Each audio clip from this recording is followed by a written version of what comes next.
everyone, it's Bethany from Beth and Books and welcome back to another episode of Will Chooses My TBR. I am so excited because self-isolation, level 4 lockdown has been lifted and I can now go to the library. I mean, it's still really like hand sanitizer and stuff. I can finally go in and I couldn't be more excited, and I've just missed doing this sort of stuff. I do have 2 acts I want to read this month, so to quickly run through those, I have The City of Zerdai, which is book 2 in the archives of the Invisible Sword series by Murray V. Snyder.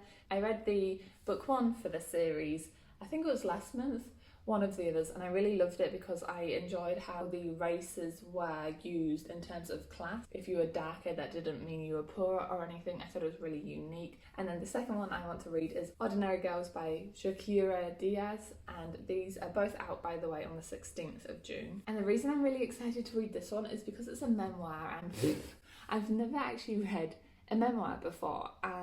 No, I haven't. I'm not much of a non-fiction reader, but this one sounded too good to pass up. And Shakira Diaz is a debut author and she's already won awards, which is just great for her. And just to read a bit off Goodreads, because I don't want to butcher this. So while growing up in housing projects in Puerto Rico and Miami Beach, Shakira Diaz found herself caught between extremes. So her family split apart and her mother battled schizophrenia, but unfortunately she then met violence. And it goes through her life as she struggled with depression, sexual assault, some history of colonialism, and every path of ordinary girls vibrates with music and lyricism. It just sounds really beautiful and just a really good way to get into some sort of memoir readings.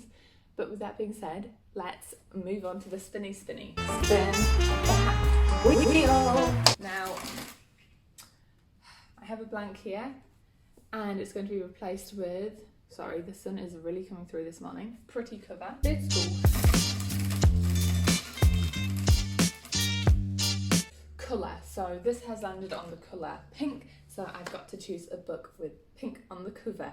As always, like I've alluded to, I'll be going to the library and inserting the books I choose here. For pink books, when I was going through my Goodreads TBR shelf, I realised I don't have many pink ones on there which are backlist books, but I did manage to find this one. This is published in 2019, so it's not like a long gone, what am I trying to say, Bethany? Not like it was published a long time ago, but this is With Fire on High, written by Elizabeth Aki. I'm so sorry, I'm gonna really butcher that last name, but she's the author who also wrote Poet X, and that was an award-winning book. So this is a young adult contemporary which follows a main character called Imani, hopefully I'm saying that right, and she was a young mum. She gave birth to her daughter when she was 17, and this book is all about her making ends meet and looking after her cute little brother, and it follows her as she's living her life like this, but we discover that she has a real passion of like baking and cooking, hence all the cute bits of food on the cover, and we just follow her journey through life,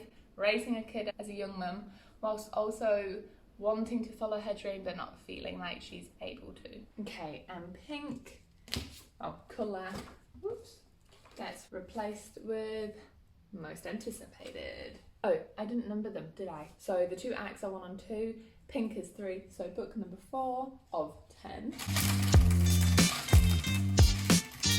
Unfamiliar, okay, yay. So for some of these books, I actually didn't get them all from the library. I did do a little bit of a book haul over self-ISO and have used some of those in here. I'll link the video if you want to see the haul. But for unfamiliar author, I've gone with Gone Girl by Gillian Flynn. I've obviously never read a book by Gillian Flynn before, but this one has the award for Thriller of the Year. And this follows the couple called Nick and Amy. Now they've been married for 5 years and then Amy has suddenly disappeared. Nick is the prime suspect, however he's adamant he has nothing to do with it, but he keeps getting all these like weird phone calls and everyone thinks he's done it, so it sounds a bit like a murder mystery, which I am down for.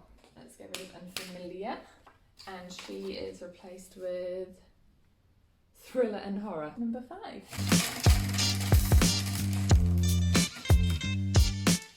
Pretty cover. Ooh, okay. I love looking for books with pretty covers in the library. Okay, yay. For pretty cover, I picked up We Hunt the Flame. This is written by Hafsa Faisal, and it's actually one of the books that I've got given like a 5-star prediction in my recent video. I'll link that as well in case you're interested. And the reason why I was so excited to read this is because I love Mulan. I love the female dressing as a male trope. I think it's just somehow really empowering, even though she's having to force herself to be someone she's not. And so we follow the main character, who's called Zafira, and she's disguised herself in order to feed her people. However, she then meets Nasir, who is described as the Prince of Death, whose job it is to assassinate those people who defy his aristocratic father, the Sultan. Wow.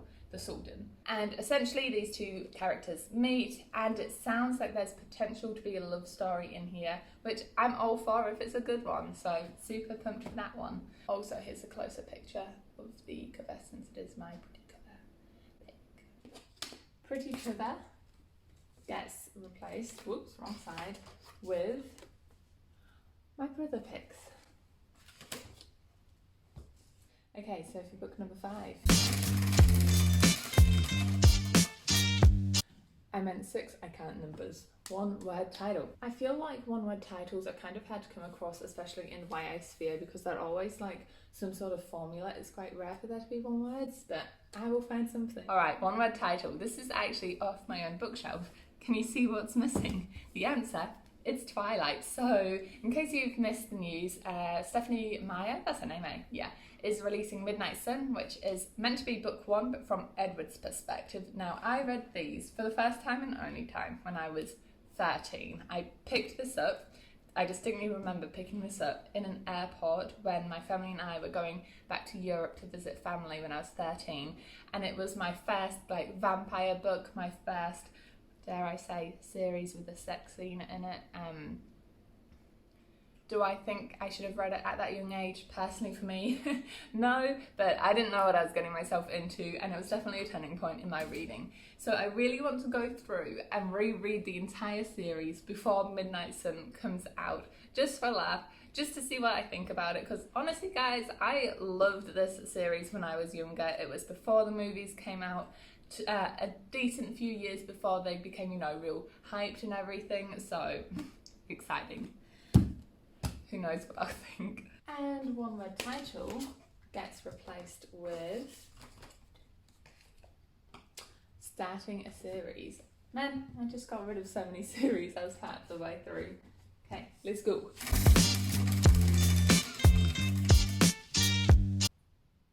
Follow a favourite. Yes, here is my follow a favourite jar. I created this, it must be a wee while ago, when I last did like a what books do you recommend poll on my Instagram, and everything that I didn't end up using for whatever it was, I actually wrote them down and into this jar. Ooh, glare. And so everyone is in here, and when I draw one out, I notify that person on Instagram, and they win a $5 Amazon gift card to go towards their next purchase. So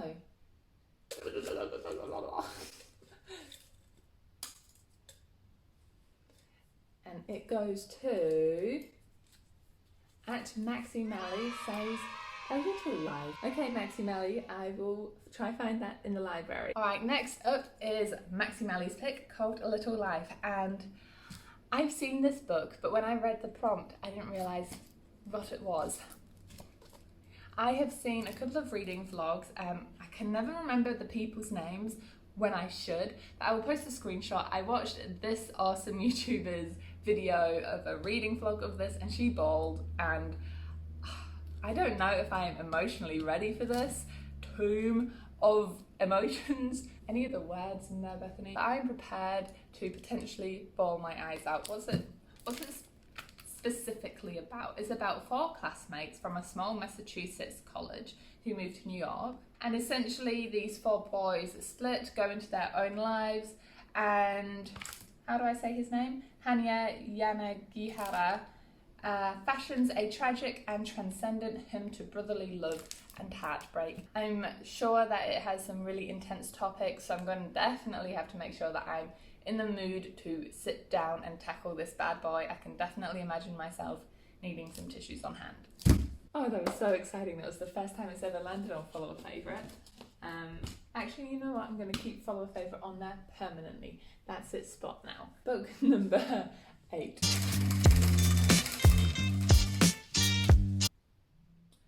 Ooh, that's the second time it's landed on blue. My wheel is so lopsided. Oh, it's just called character, thriller and horror. Alright, for this one I picked The Martian. This is also my own copy. I bought second hand, and I am very terrified of reading this because I am very scared of things to do with space.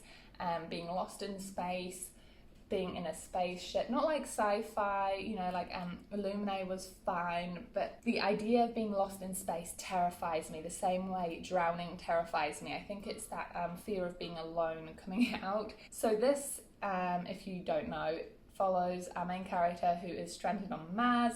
He can't communicate, he's at risk of suffocating, dying of thirst, exploding, dying of hunger, just dying in lots of horrible ways, and we just follow him as he tries to survive being stranded on Mars. Okay, replacing thriller and horror with oldest published on my TBR, that is. Alright, so for book number 9, a translated, oh yes, I'm so excited. This is an area of my reading that I want to delve into more. I don't read enough translated texts, so this is going to help me broaden my horizons. Okay, so for translated, I originally wanted to pick up The Memory Police by Yoko Ogawa, but I couldn't find it. Even though the library service said they had it on the shelf, I went and looked in like every possible place, but they didn't have it. But all is not lost because I managed to pick up his other book. This is a collection of 11 short stories, all to do with human desire. It says on the back here that he weaves dark and beautiful narratives that pulls together a seemingly disconnected cast of characters. In the tradition of classical Japanese poetry collections, the stories in revenge are linked through recurring images, motifs, and the stories follow on from each other simultaneously. It sounds really interesting. I haven't read many collections of short stories, especially as I've gotten older. I think they're a thing, you know, like you read more as a younger kid. So I am very interested to see this, and also bonus, it's a short one. Right, translated is, oh, I need to laminate some of these. Being traded for oldest on TBR. Okay, we're going for a little bit of a throwback on this wheel, are we? That helps with the theme. Okay, so for number 10, which is my last one.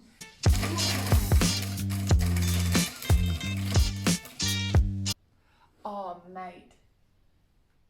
Mate, do you see that? Oop. Newest release. Okay, well, technically I wanted this theme to be like backlist books. So what I'm going to do is make newest release count as one of my acts, which means I've got another spin to do. Do you guys follow what I mean? Hopefully you follow what I mean. I'm not very good at being coherent when I'm like extremely excited for something.